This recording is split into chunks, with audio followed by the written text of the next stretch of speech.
Hey guys, another video.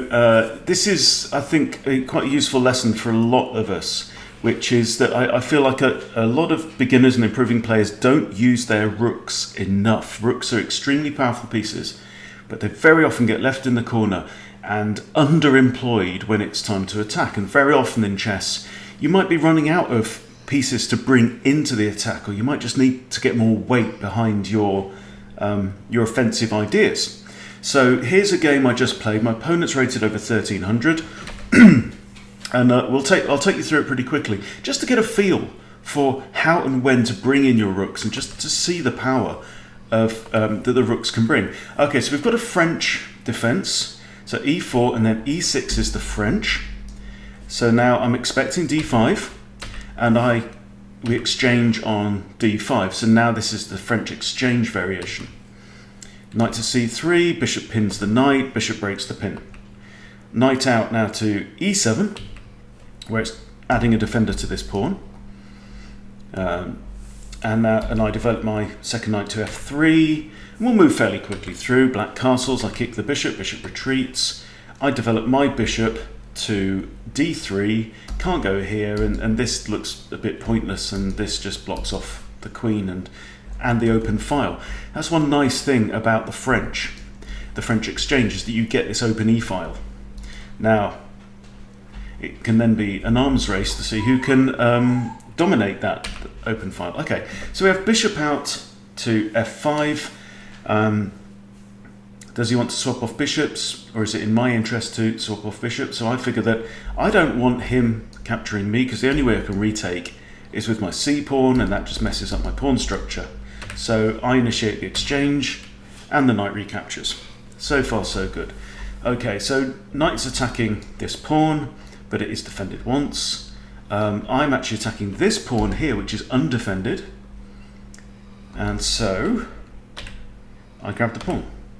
Now we have a check from the rook, and I bring my knight back from d5 to break the check. Knight attacks pawn, and simply c3 just to build a dark squared pawn structure on that side of the board. This is all good because black's only pawn is only bishop is a dark squared bishop, so now this bishop can't get near this pawn wall. Alright, so he brings his bishop now instead to attack the knight. So what have we got? Count 1, 2, 3 attackers on the knight. Okay, and how many defenders have I got? Bishop and pawn, that's it. So first thing I do is I drop my queen into e2 as a third defender. So now it doesn't really make sense for him to initiate the exchange, but he does the same thing. He drops his queen to e7. Now he has 4 attackers against my knight, and I figure, forget this for a game of soldiers, I don't mind giving up a pawn. Okay, so we have bishop takes, pawn takes, knight takes, bishop takes, queen moves away. Right, so I could have exchanged queens, and I might have been alright, but I've just now lost my 1 pawn advantage that I had earlier on. And we also need to look at this. My pawns, I've got a decent pawn structure on the queen side, but there's no bishops left on the board. We both now have just the knight, okay? So I've got a nice structure there, but the knight may be able to pick its way round and to start attacking the base of the pawn structure. And I've got 2 on the king side. Black, however, has 2 pairs of 3, 2 sets of 3 pawns. I have a slight advantage in that I've got some pawns off the mark, but I figure that I'm playing somebody 170 points lower rated. I want to keep the queens on the board. So he decides not to exchange queens. I wouldn't have minded if he captured here and I capture there, then my rook is now defending all of my pawns, so all of my pawns are now happy. So I bring my rook across to e1, threatening to exchange. So you see, now we both have a rook on the open file. Rooks love open files. So clearly, it doesn't actually benefit either of us to capture, right? Because if I capture, his rook captures, then he's got the open file, okay? And likewise, if he takes my rook and my rook recaptures, then he's controlling the open file. Open files, lots of squares. Nice bit of the board to own. So anyway, So what I figure is, noticing that the king's pawns are all still at home, that makes the king vulnerable to a back rank mate. So my idea is now to double up my rooks. Don't ever forget, doubling up your rooks can just be so powerful. It looks like such a simple thing. Okay, and what he does is he dodges out of the way. So I double up my rooks anyway, and then I start to hatch an idea. And it's still based on this, right? So my idea is, I'll show you in a second. So he moves his knight now to somewhere a bit weird. I mean, I guess he's wanting to come here and attack this pawn, but it's defended by rook. Okay, so this is my idea. Queen e3. So the plan is, if black didn't notice this thing, right? We've got queen there, check. There's only one legal move, which is rook takes. Okay, then we've got rook takes. Then he must take again with the rook, and then finally my third attacker comes in, and that would be a lovely checkmate because the queen can't do anything about it, she's stuck. However, black twigs onto this, so well done, and gives the king an escape square. So there goes that idea. Now I would literally be sacrificing my queen for no reason at all. I'd get a rook back, that's it, so no point doing that. So now I bring my knight back. Key thing to note, knights in opposition. All right. Now, I've talked in other videos about kings in opposition. So when you get kings that are 2 squares apart on a horizontal or vertical, then those kings can't move towards each other. Okay. And it's a similar situation with these knights, that they're both looking at these 2 squares. And this is exactly what you get at the start of the game when you bring out opposing knights. Say you play, knight to f3, knight to c6, very often happens, you get the same situation, right? These knights again are looking at the same 2 central squares, and neither can jump onto it without being captured by the other one. So I figure simply moving my knight to here takes away these 2 squares from the black horse. So, okay. And so the knight changes its mind and moves back, right? Now I slide my rook across to attack the queen, okay? I've got a semi-open file on the f-file. Right, thanks to that exchange earlier on where I lost my pawn. But it now means that I've got the control of these two nice files, you see. These are the only 2 files on the board where white does not have a pawn. So I want to control these. I want to own this space on the board here, all of this. I want that to be mine. So queen moves across, and now another very, very, very important rook maneuver that you must know. Right? Do not ignore this, it can be so powerful. The rook lift. Rook f1 to f3, and it's preparing to come across to g3 and line itself up with their majesties. So we have a pawn push, which I didn't really understand in the game, and we have rook to g3 attacking the queen. Queen's got to move away and makes the wrong move. Can you see the tactic that this move now allows? If the queen had moved to h7, it wouldn't have been an issue, but she's moved to f7 and it's an issue. Okay, this is something that you need to know, right? The rook is in line with the king. That means that the pawn in front of the king is pinned. Okay, and a piece that is defended by a pinned piece is not defended at all. So this pawn here has no defender. So queen takes h6 wins the pawn, right? This pawn cannot legally recapture, otherwise that king would be in check and black's not allowed to do it. It's against the rules. Okay, so watch this pin to see the awesome power of this pin. Okay, we have rook comes across to attack my rook. I slide over to f2. I'm not concerned about rook to e1, which does give you some cause to pause.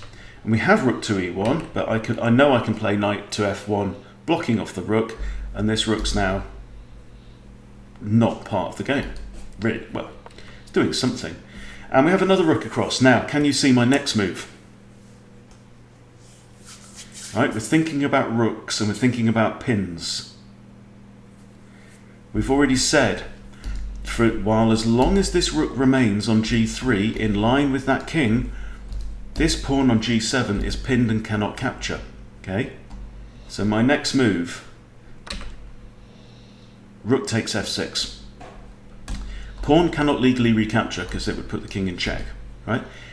Queen cannot capture because then queen takes queen, and pawn still can't recapture because the pin is still there, right? So I've just won a second pawn.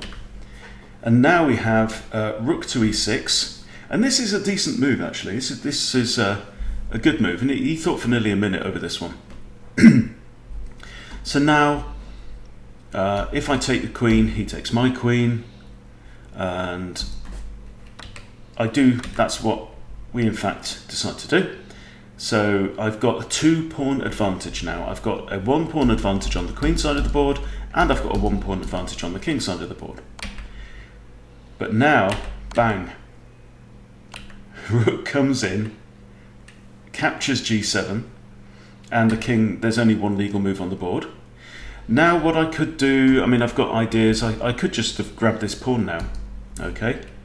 But instead I decided to play h3 for a couple of reasons. I'd like to be able to move my king to safety, where it's got some pawns around it a bit more, and when I can move my king, because currently this knight is also pinned.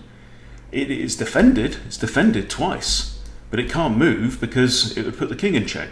So I'd like to involve my knight in the game, and that means maybe, well, I need to move my king somewhere, and then my knight will be freed up.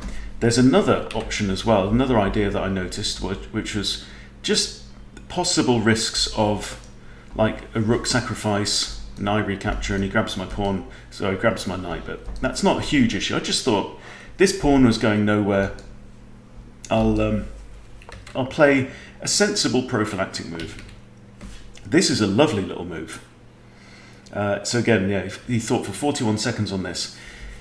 Rook to here. So now if rook takes, king takes, and he's split up this pair of killer rooks.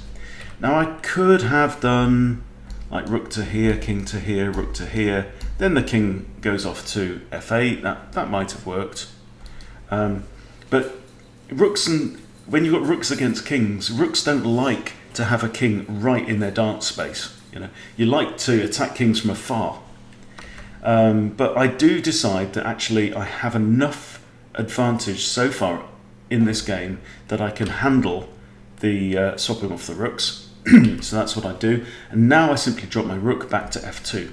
Right? I'm not going balls out for the kill at this point in time because I need to look after my, protect my own pieces first.